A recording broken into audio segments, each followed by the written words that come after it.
this is Ollie. Welcome back to You in Korea, the channel for those who love Korea, who want to learn more about this country. Here I'm trying to share with you guys the stories of my life in Korea, share some recent issues on the Korean Peninsula, and just some information about the country that may not be well known worldwide. As always, at the end of this video, we will take some time to learn some Korean through K-Wave contents.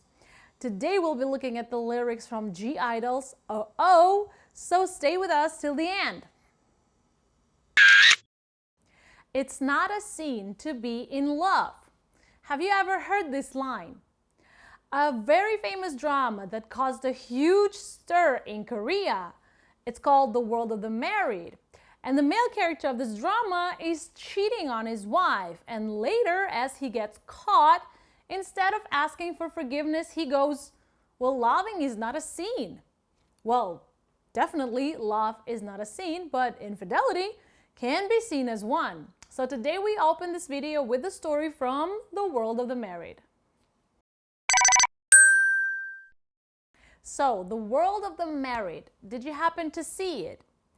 You can see it actually on Netflix still. The drama was aired in 2020 and it was actually so popular that the highest viewer ratings were over 28%. Shall we look at the characters of this drama for a bit? The role of the wife, Ji Song-woo, was played by one of the best actresses in Korea, Kim Hee-ae. She was born into a difficult family and worked hard to become a doctor. Actor Park Hae-jun plays the role of her husband, Lee Tae-ho. He is a movie director and entertainment entrepreneur. It's a character who becomes the president of entertainment company with the help of his wife after spending time doing nothing under the pretext of working on a scenario. The two seem to be a perfect happy couple without any problems, until one day the wife finds out that he's cheating. The mistress is a Pilates instructor, played by the actress Han So-hee.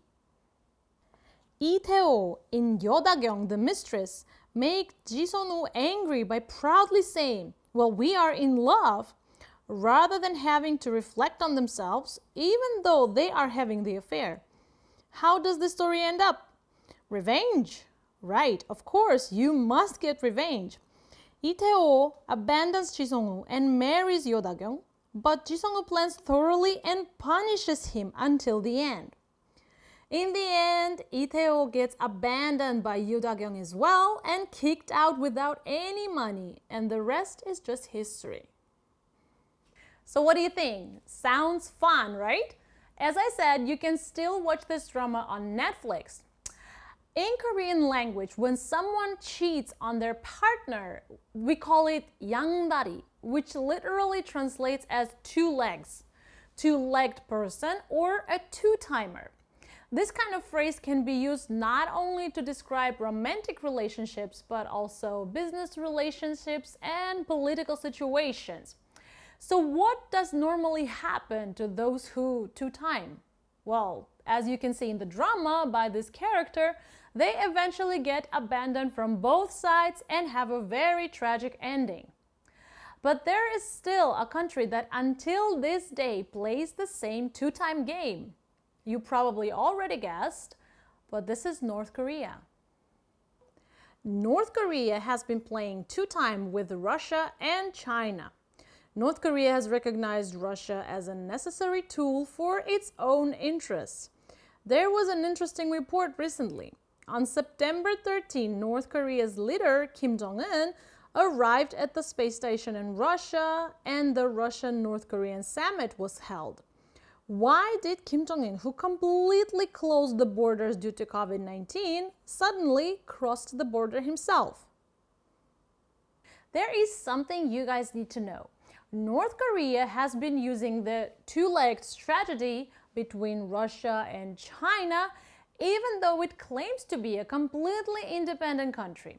In other words, they have been receiving help from both Russia and China whenever they need it.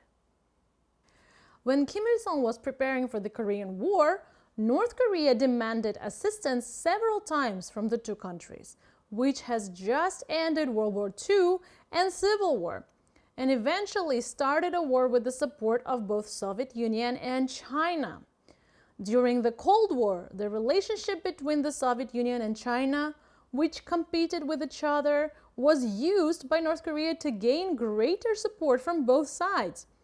Since then, as North Korea has intensified its international isolation due to the development of nuclear missiles, it has reached a point where it cannot survive without China's support for rice and oil. In the meantime, North Korea is also trying to use Russia as the leverage to increase its burgeoning power with China and draw more cooperation. Isn't that disgusting? The thing is, Kim Jong-un has been really anxious recently due to the strengthening of cooperation between South Korea, the United States, and Japan.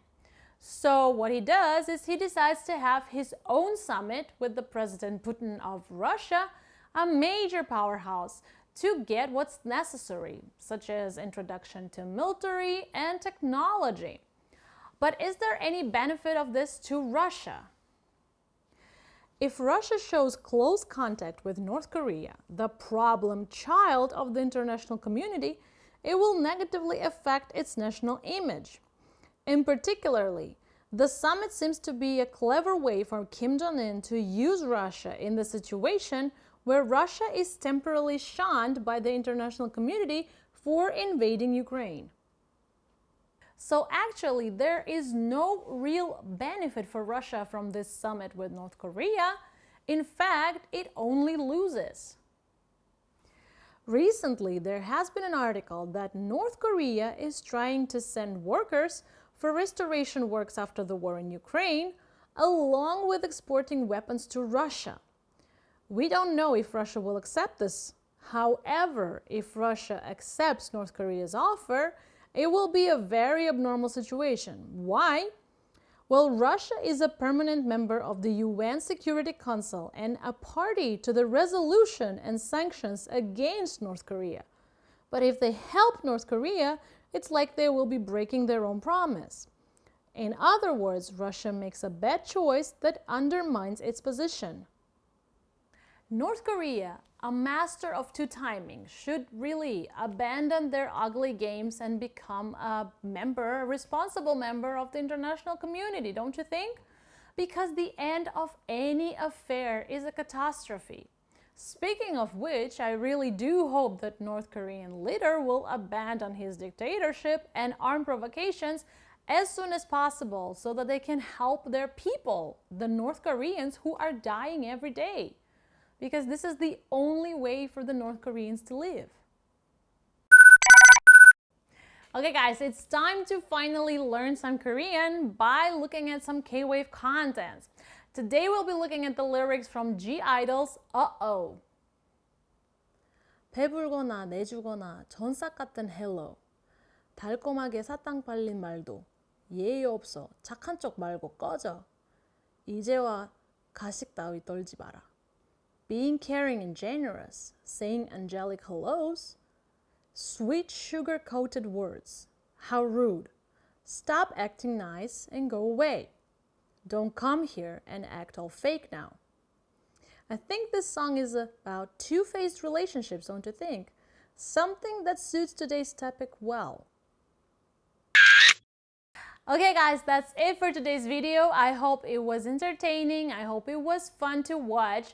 I will be bringing more interesting topics like this in the future as well. Until then, please always support our channel. If you like our channel, please subscribe, give us thumbs up, leave your feedback and questions in the comment section. I will be back next time, and until then, 안녕!